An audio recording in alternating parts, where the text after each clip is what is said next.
prone Y lift-offs. So here I'm using two pretty thick 2.5 kilo plates for the elevation.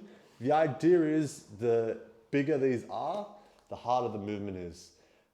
Essentially what will happen is you'll set up and you want to clear it as you lift in the prone Y position.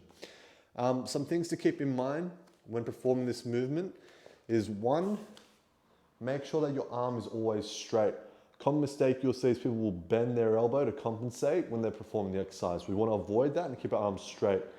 If you find yourself really struggling with that, then move your setup and move the elevations out wider. This way, in a wider position, it's a lot easier to maintain a straight elbow position. Whereas if we're going in a narrow position, it makes it a lot harder to keep your elbows straight. Secondly, common mistake people will make is really struggling excessively through their neck and shoulders. We really want to relax our head and we really want to focus on keeping our neck somewhat relaxed, and instead of the movement, you should really feel it right in between your shoulder blades. If you're feeling it in your upper neck and traps right here, then reduce the weight or reduce the intensity, go a little bit wider with the hands if that makes it easier, and really try and relax that area and focus on your mid-trap.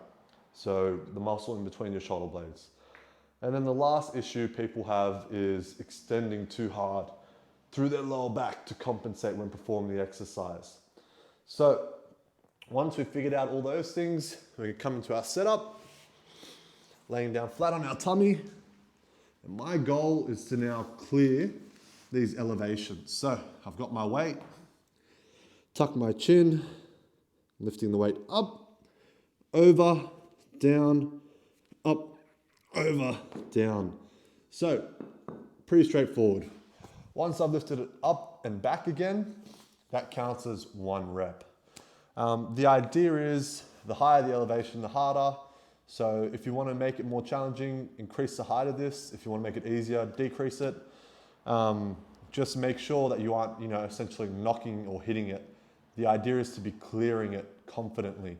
So if you're nudging it a little bit as you transition from side to side, then chances are it's already challenging enough for you, and focus instead on not touching it with your wrists or with your hand as you transition from side to side. Other than that, don't use momentum, focus on control, and everything else is pretty straightforward.